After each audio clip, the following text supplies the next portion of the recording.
Hey there and welcome back to Rimworld. My name is Pete and today we complete another episode of our Rimworld Ice Sheet Survival series.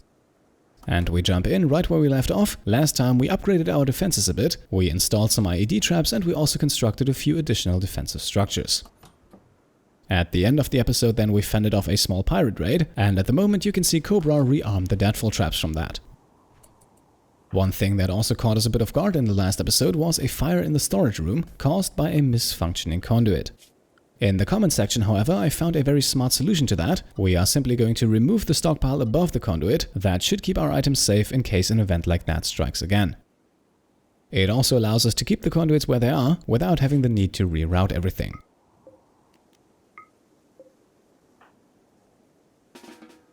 Cambiar can now do a bit of hauling and then also some cleaning, while Cobra has finished his work on the defenses and is now re-sowing rice.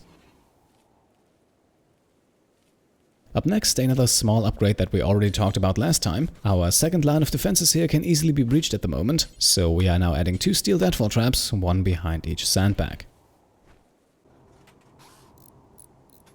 And here we are, the traps are constructed and our base is once again a tiny bit more secure.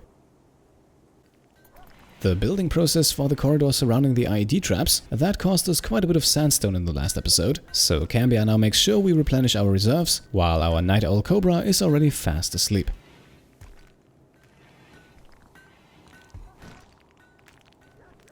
With a bit more sandstone available, we can also take on the next small project. This one was also suggested in the comments and I think it's a good idea. We are now building a small medicine shelf in Cambiar's bedroom, just so we don't have all the medicines stored in one single room. The infestation a few episodes ago definitely showed that access to medicine can easily be blocked off by a few bugs, and that is of course something I would like to avoid in the future. And just as Cambiar finishes building, our first challenge arises. This is new, we haven't had one before, but a poison ship has just landed on the ice sheet. Now, the mechanics behind the poison ship are quite simple and not that threatening to us. The ship slowly poisons an increasing area around it, and the poison kills off any crops or vegetation. Again, out on the ice sheet, not that big of a problem, but we are at least growing some crops, so we should deal with it. Before we do, we wait until both of our colonists have eaten something, because what comes next might take a moment or two. Now, the poison ship itself is not really the big problem here, as it can very easily be destroyed. Much more of an issue is what's inside of the ship, because the poison ship comes with a small group of mechanoids to protect it. Those mechanoids, however, stay inside of the ship until the ship itself is attacked, which is now exactly what we'll do to lure them out. We'll leave Cambiar with his charge rifle a bit further in the back, while Cobra moves out with his assault rifle, because that has a slightly longer range.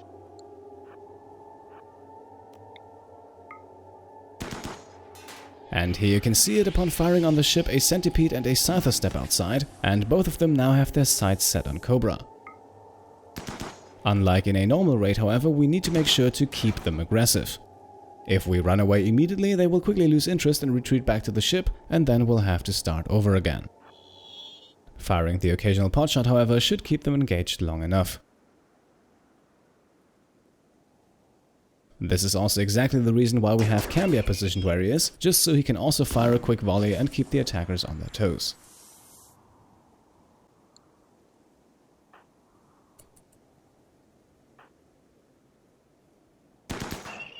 A few more shots are then fired by Cobra and then we retreat back into the base. Our traps should now be able to handle the scyther. And here we are, the scyther goes down and thankfully the centipede is also still on its way. Since it is on its own, I don't think we need to use the IED traps. Our trapped corridor should more than suffice. Just as a safety measure, we will have Cambiar turn on the turrets. However, just a brief moment after he flicks the second switch, the centipede goes down. The centipede isn't dead yet, but Cobra can quickly go over and shut it down, and with that, the threat is almost neutralized. I say almost because, of course, we still have the poison ship to deal with. For the moment, though, security is my #1 concern, so Cobra will rearm some traps, while Cambiar gets some rest, and we can also see our husky Ruby is once again pregnant. In the early morning hours then, all mechanoid corpses are removed, the traps are rearmed and Cobra is sowing some more rice plants, and then a few hours later he starts making simple meals again. Now, while Cobra is cooking, Cambiar is also awake again, and he is now on his way to deal with the poison ship. The enemies inside are removed, so we don't have to fear anything, and so Cambiar can now move in up close and start firing away.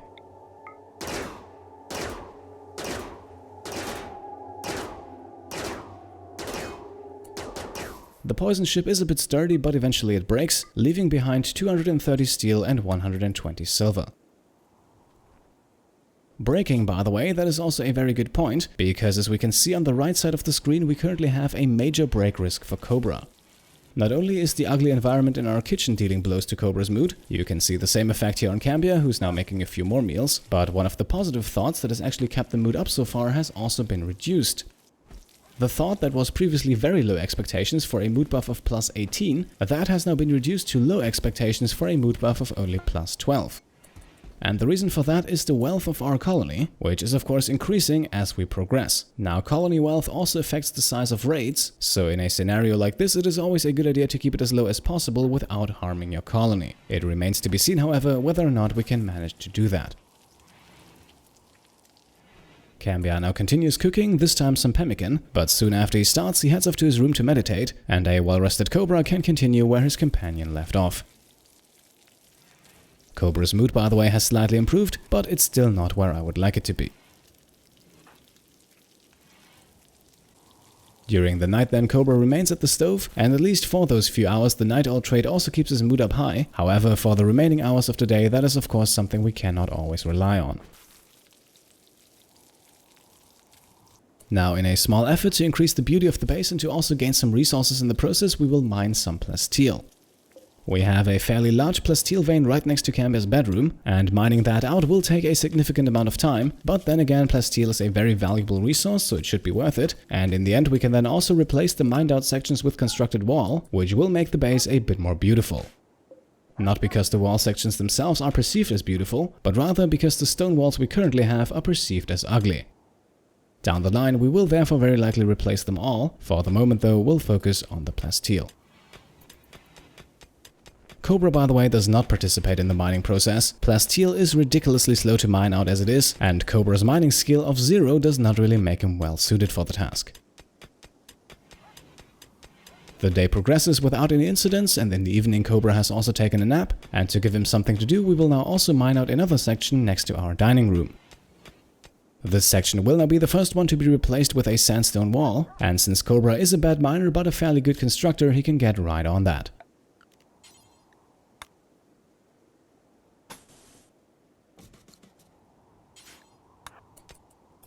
In the beauty overlay here you can also see the effect that has. All the sections of mountain wall currently give a -2 to the perceived beauty of the room, while constructed sandstone walls, for example, bring that down to 0. Just before heading off to bed, Cambiar also mined out the last section separating his room from the hallway, so to keep his sleep undisturbed we will now also replace that.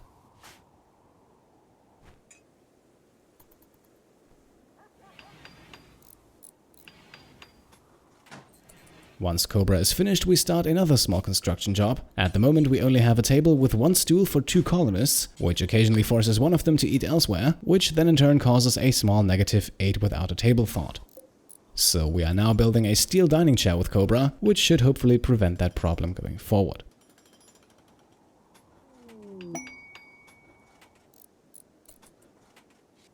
Sadly though, the chair is of awful quality, so it won't do much in terms of comfort. Still, it now allows our 2 colonists to eat together. Much more interesting at this point, however, is the sighting of a rare Thrumbo out on the ice sheet. The Thrumbo is arguably the most prestigious animal in Rimworld, and since this one is on its own and our defenses are pretty sturdy, I have decided that we are going to hunt our very first Thrumbo. Since Cambiar is asleep, we'll use Cobra for that, who conveniently enough also has the weapon with the higher range, which should make the whole thing a bit less risky. Still, hunting Thrumbos can be a very dangerous task. They have a ton of hit points and they're pretty damn fast, and they are also incredibly dangerous once they get in melee range. So we will play it safe here and open up the corridor leading to our IED traps. I think we might need those. Cobra then moves out into firing range, but as we fire our first shots here we want to make sure to keep our distance, because like I said, the Thrumbo is fast and can quickly close the gap. With the Thrumbo angered, we will also not fire a second time. Instead, we will put all of our trust in our defenses.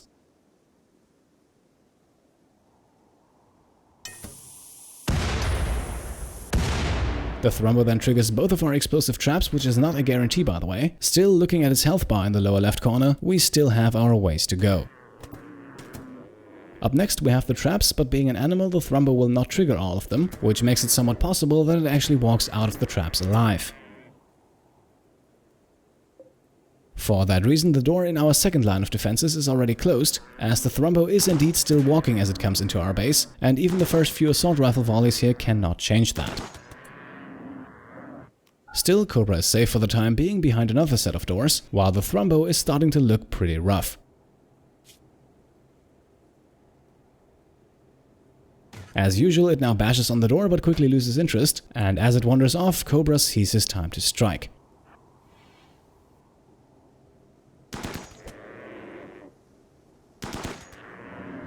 Two more volleys, but the Thrumbo is still walking, but then just as it starts to hammer on the door again, it finally collapses.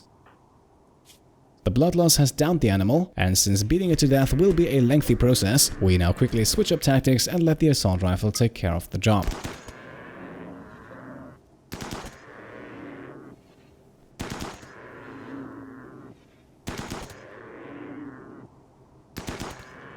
And here we are with our very first dead Thrumbo of the series. Now, one more thing about Thrumbos that I didn't mention so far. Apart from a ton of meat, Thrumbos also have a very precious horn. The horn not only makes for a very solid melee weapon, it is also extremely valuable when sold in a trade. It has a market value of 3,000 silver, which is also the reason we will leave the Thrumbo in one piece for the moment, as I fear that adding such a highly valuable item will only make matters worse in terms of raids. So for the moment we will haul the corpse into the storage room, and then we'll have Cobra and Cambiar rearm traps and also reinstall the IEDs. The IEDs, by the way, cannot simply be rearmed, they need to be rebuilt from the ground up, which always costs one mortar shell and one component, and is also the reason why we want to use them only rarely.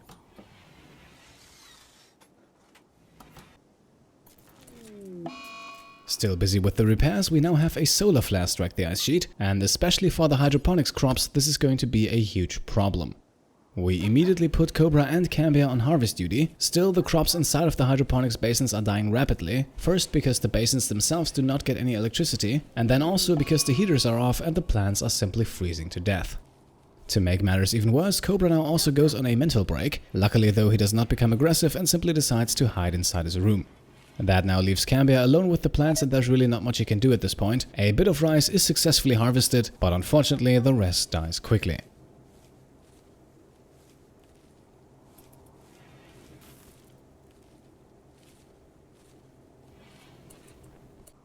Cambiar now goes back to rearming traps, and we can check in with Cobra for a moment here. Absolutely no surprise to see him break here. We can see an abundance of negative thoughts listed. The ugly environment is named as the final straw, but Cobra simply experienced too many negative things over the last few hours, and as a result he will now hide in his room for a while, and during that period we cannot control him. Cambiar meanwhile has gone back to mining and the power is also back on, and for the rest of the day that is really all that happens until Cambiar then goes off to bed. Cobra, on the other hand, is not coming out of his room and has actually reached the point of starvation and exhaustion. Still, the mental break continues throughout the morning hours of the next day.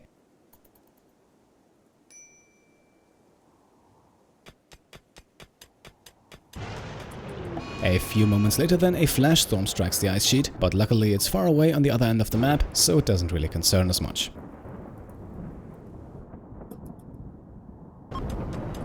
Then, as the storm ends, so does Cobra's mental break, and he immediately collapses on the floor due to his exhaustion.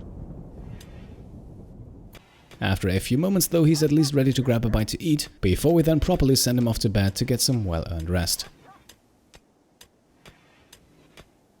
In the meantime, Cambiar is making good progress in the plasteel mining department, up until we have the first escape out of the episode crash down. Inside, the 63-year-old Mel, who is an interesting character but sadly not one that we're going to use. Yes, she does have a few very high-level skills, but at the same time she's simply incapable of too many other things to be much of a help for us. Her age and the chemical interest trait don't make things any better, and so we will now leave her out here. In the evening of this final day of winter then, the plasteel is entirely mined out, and with that we can now construct our wall.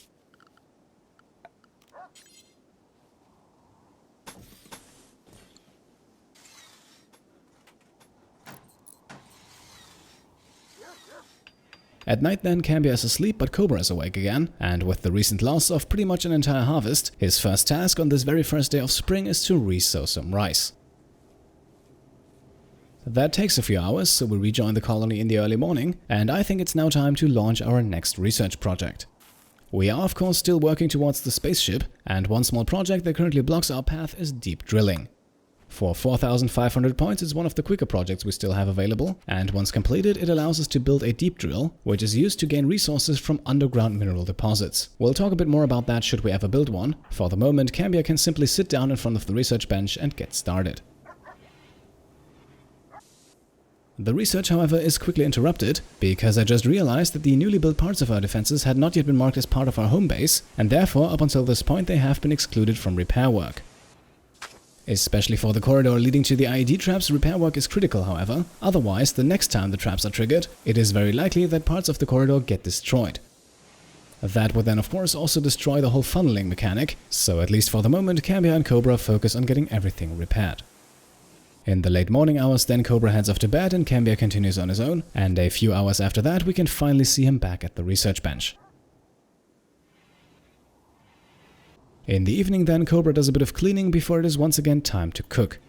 Our meal reserves are once again getting low, and we have a moment of calm in our base, so we might as well make the most out of it.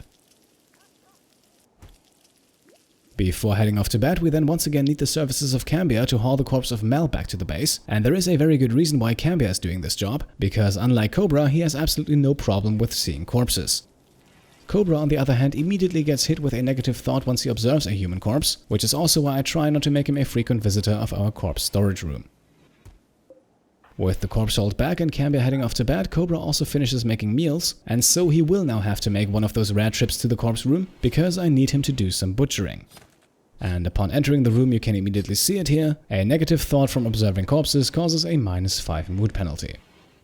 Not a problem for the moment, but we should probably keep an eye on that going forward.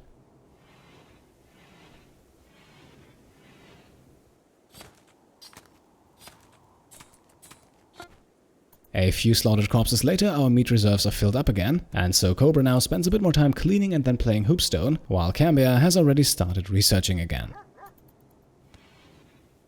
However, in the early afternoon we are once again interrupted, this time by a Mechanoid raid consisting of 3 centipedes.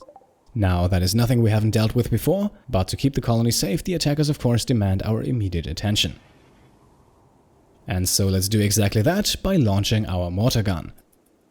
The enemies are slow and at least for the moment clustered closely together, which of course increases our chances of landing a hit.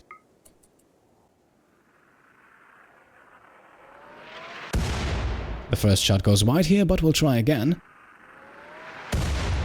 And that next one is a perfect hit, injuring both centipedes in the back. Since the 2 of them are still huddled closely together, we'll try once again. But the third shot here unfortunately also misses. However, at the moment I actually feel fairly confident about the whole situation, which is why we now send Cambiar back to the research bench, at least for the time being. Being so incredibly slow, the centipedes of course take a while until they actually reach the base, and during that time Cambiar has actually made solid progress on the research project. Right now, though, the first centipede has come within striking distance, Cobra has just switched on the turrets, and since the first centipede here is all on its own, our 2 colonists are now heading out to meet the enemy. Hiding behind the door here, both of them have excellent firing positions. Over this fairly short distance, their weapons are accurate enough to land a few hits, while at the same time our 2 defenders actually have very good cover, so the risk of being hit by the centipede's inferno cannon is minimal. The exchange goes back and forth for a while, but Cambiar and Cobra quickly win the upper hand, and so it actually doesn't take long until the first enemy goes down.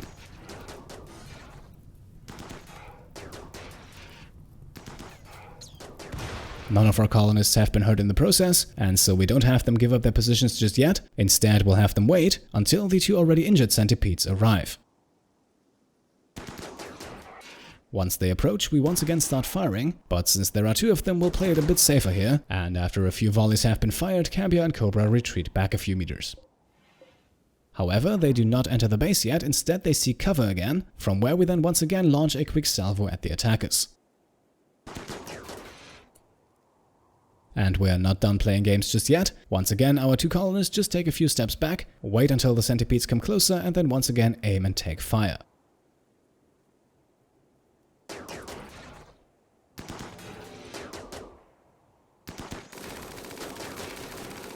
We exchange a few more volleys, but now I think it's time to retreat back into the safety of our base. Both centipedes have eaten quite a few bullets, and it remains to be seen whether or not they actually manage to make it through the traps. And indeed, only halfway through the first one already goes down, and just a few seconds after that the same fate happens to number 2. And with that, another raid is defeated, and I think we have reached a very good point to slowly wrap the episode up. As Cambiar and Combra now do a bit of cleanup work, I also want to say thank you for all your support in this series. Pete Complete has just reached 20,000 subscribers, and I would be lying if I said it wasn't mainly due to this series. At this point, I also want to give a special shout out to all the new patrons who have joined since the last time. So thank you very much to Aaron Chalice, Matthew Brown, Ben Lockley, Cobra Matic, Witness Digits, James McGuire, Martin Alberts, Bruno Agnolini, Carsten S, Yogotronic, Christoph Müller, Kelly Leon, Vlarto, Kajetan Paskiewicz, Just Some Guy, Nameless Guardsman, Asbjørn Bakke, and Alan Cheng. As always, I hope I pronounced all of your names correctly. Most importantly though, thank you all so much for your support. And with that, I would say it's time to make the cut in today's episode. And yes, I know the Ancient Danger still remains unopened. Maybe we'll find a bit of time in the next episode to explore that. Until then, if you liked this episode, then I would of course be happy if you could leave a thumbs up. And if you want to support the channel further, then you can either subscribe and join the crowd of 20,000, or you can also get your name heard in a shoutout in one of the next episodes by joining the Pete Complete Patreon. Thank you all for watching, and I'll see you next time. Cheers.